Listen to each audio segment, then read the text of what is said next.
আমাদের তিনটা দাবি। প্রথম দাবি হচ্ছে আওয়ামী লীগের নিবন্ধন বাতিল করতে হবে। সেকেন্ডলি, যাদের কেন্দ্র থেকে ইউনিয়ন পর্যন্ত যাদের হচ্ছে পদ আছে, তাদেরকে পদে যাদের নাম রয়েছে তাদের সবাইকে গ্রেফতার করতে হবে। তৃতীয়ত, যারা জুলাইতে অংশগ্রহণ করেছে, যুদ্ধ করেছে, তাদের সবাইকে জানমালের নিরাপত্তা ইন্টারিম গভর্নমেন্টকে দিতে হবে।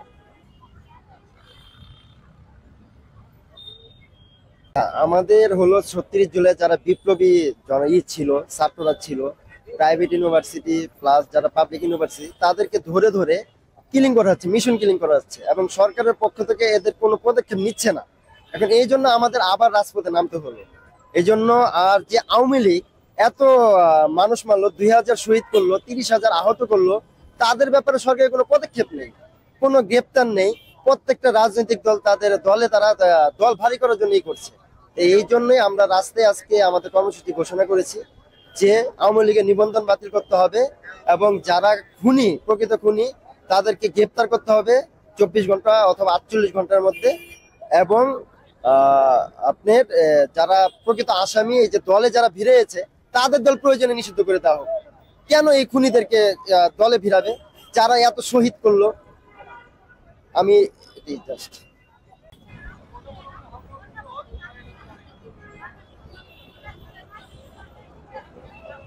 দেখতে পাচ্ছেন দর্শক, একজন আন্দোলনকারী এখানে শুয়ে অবরোধ করছে। আপনারা দেখতে পাচ্ছেন প্রচুর রোদ্রের মধ্যে তারা এখানে শুয়ে আন্দোলন করছে। আসলে কেন করছে, আসলে কেন সড়ক অবরোধ করে রেখেছে, কতক্ষণ থাকবে তারা আমরা একটু জানার চেষ্টা করবো। ভাই, আপনারা কেন সড়ক অবরোধ করে রেখেছেন? অ্যাকচুয়ালি আমরা দুপুর 12টার দিকে শাহবাগ জাদুঘরের সামনে জড়ো হয়েছি। সেখান থেকে প্রধান উপদেষ্টার সরকারি বাসা যমুনার উদ্দেশ্যে এসে অনশন কর্মসূচিতে বসলাম। এখন পর্যন্ত কোনো উপদেষ্টা এসে বলেনি যে আমাদের দাবি মানা হবে। কিছুক্ষণ আগে প্রধান উপদেষ্টার এপিএস এসে ইনকিলাব মঞ্চের সাথে কথা বলে গেছে। বলে রাখা ভালো, আমি ইনকিলাব মঞ্চের সাথে সরাসরি কাজ করি না, আমি শুধু কর্মসূচিতে এসেছি। কতক্ষণ থাকবেন? অ্যাকচুয়ালি 3:30 পর্যন্ত ইনকিলাব মঞ্চের অনশন কর্মসূচি চলছিল। এখন পর্যন্ত কোনো উপদেষ্টা দাবি মানার ব্যাপারে না বলাতে ইনকিলাব মঞ্চ থেকে রাজপথে অবস্থানের কথা বলা হয়েছে। আমাদের যে 3 দফা দাবি দেওয়া হয়েছে, এখনো যে প্রধান উপদেষ্টা আসতেছে না, আমাদের দাবি মেনে নিতেছে না। যতক্ষণ প্রধান উপদেষ্টা না আসবে তখন আমাদের এই অনশন চলতে থাকবে। যদি আমাদের এই 3 দফা দাবি তারা মেনে নেয়, তখন আমরা এই রাজপথ ছাড়বো, তাহলে এর আগে আমরা রাজপথ ছাড়বো না। দাবিগুলো কি একটু বলবেন কি? ভাই, আমরা পুরো এখন ক্লান্ত, এখন আমরা কিছু বলতে পারবো না। এই যে রাস্তা শুয়েছে, এটাকে দেখে আমাদের জন্য আনন্দ, কিন্তু উপদেষ্টাদের তো গাড়ি আছে, আপনি মনে একটা বলতে সিকিউরিটি আছে। তাহলে এইখান থেকে আমরা যে যাবো, এই যে র্যালি করতে, এবার আমার সিকিউরিটি কি বাসায় যাওয়ার, আমার ভাই বোনদের, তাহলে আপনারা ভিআইপি প্রোটোকল ছেড়ে দেন, আমরা ওই আপনারাও মরেন। আপনারা এখানেও আসতে পারেন না, তাহলে পারবেনটা কি? যা আছে কপালে হবে। বিব্রত হচ্ছে না কি বলছে? সরকার তো বিব্রত হয় স্বাভাবিকভাবেই, জ্যাম করে যাচ্ছে, সরকার বিব্রত করে, আমরা নিজেরাই বিব্রত না হয়। মাত্র আপনার সাথে কার কথা বলে? পুলিশের কথা হয়েছে। ভাই, আপনার মনে হয় বলছে যে উপদেষ্টারা তো আপনাদেরই লোক। আমি না, উপদেষ্টা না, বলছে আপনাদেরই তো সরকার। হ্যাঁ, আমি বলি এটা আমাদের সরকার, কিন্তু আমরা সরকার না। আবার বলি, সরকারের মধ্যে ছাত্র উপদেষ্টা আছে 3 জন। এর মানে হলো এই 3 জন ছাত্র উপদেষ্টা ছাত্র জনতার পক্ষে বার্গেন করে কিছু জিনিস নিয়ে আসতে পারতেছে। এর মানে এটা আমাদের অভ্যুত্থানের ফলের সরকার, কিন্তু এটা টোটালি আমাদের সরকার না। এটা ক্লিয়ার বলা দরকার। এখানে এখনো সুচিন্দ্রা সরকার চালায়, আওয়ামী লীগের সেকেন্ড বেস সরকার চালায়। নইলে কেমনে? যখন হাসিনার বিচার হবে, আওয়ামী লীগের বিচার হবে, তখন আমার ভাইদেরকে মারতেছে, আমাদের ভাই বোনরা বিভিন্ন জায়গায় গুপ্ত হত্যার শিকার হইতেছে। তাহলে আপনারা ভিআইপি প্রোটোকল ছেড়ে দেন, আপনারাও মারকেন, আমরাও মারকি। আর আপনারা যদি সিকিউর থাকেন, তাহলে আমাদেরকে সিকিউর করেন। তার কি বলবো? বলবেন গুড বুকে নাই, ভাই গুড বুকে রাখবেন কি? সরকারি কোনো গোয়েন্দা সংস্থাকে ইনকিলাব মঞ্চকে 10 লাখ টাকা দিছে? থাকলে তাহলে প্রমাণ আছে না? যাই আমরা তোমাদেরকে এই প্রোগ্রাম করাই, ইনকিলাব মঞ্চ একমাত্র দায়বদ্ধ বাংলাদেশের সেই লোকগুলোর কাছে যারা 500-1000 টাকা আমাদেরকে দেয় এই প্রোগ্রাম করার জন্য। চিটাগাং থেকে আজকে এখানে 4 জন আসছে চিটাগাং ইউনিভার্সিটির এই প্রোগ্রামে জয়েন করার জন্য। আমরা দায়বদ্ধ তাদের কাছে, আর কারো কাছে কোনো দায়বদ্ধতা নাই। ভাই, করবো না, করবো এরকম চিত্র এই পরে থাকবো, যা আছে কপালে। মানে আপনাদেরও কষ্ট হয়, আপনারাও জানার কি করবেন। আমরা কেন এখানে এসেছি? আমাদের আমাদের তো কখনো আমাদের আদায় হয়নি, এই জন্য তো আমরা দেশটা স্বাধীন করলাম, কিন্তু এখনো আমরা নিরাপদ নয়। আমাদের হুমকি ধমকি কোনো আসতেইছে, তা আমাদের তো প্রশাসন আমাদের কোনো নিরাপত্তাই দিচ্ছে না, রোজ মুহূর্তে আমাদের হুমকি আসছেই। তা আমরা চাই আমাদের দেখুক, না আমরা কাদের জন্য আমরা দেশ স্বাধীন করছি। এখানে হচ্ছে মূলত আমরা আমরণ অনশনে বসেছি মূলত 3টা দাবিতে। প্রথম দাবি হচ্ছে আওয়ামী লীগের নিবন্ধন হচ্ছে বাতিল করতে হবে।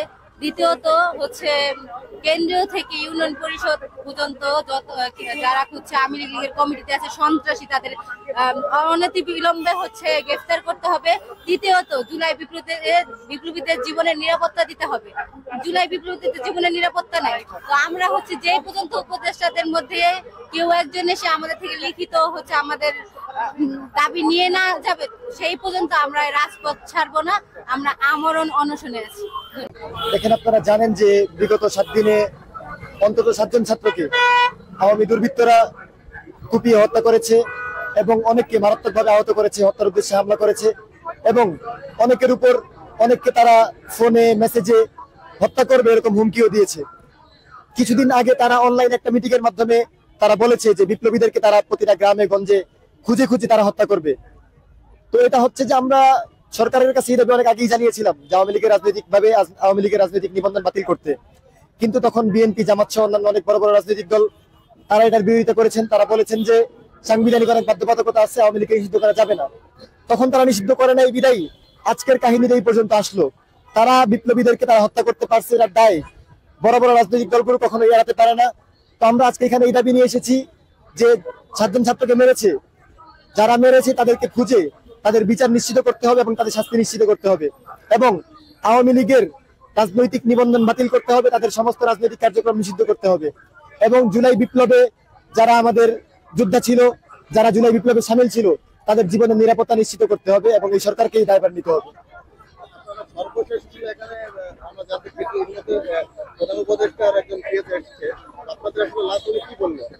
উনি আমাদের কাছ থেকে কিছু সময় চেয়েছেন। আমরা যেহেতু সরকারকে সাহায্যই করতে চাই, এই সরকার আমাদেরই সরকার, ওই জন্য আমরা তাদেরকে বলেছি আমরা আধা ঘন্টা অপেক্ষা করবো। 3:30টা পর্যন্ত আমরা তাদেরকে সময় দিয়েছি।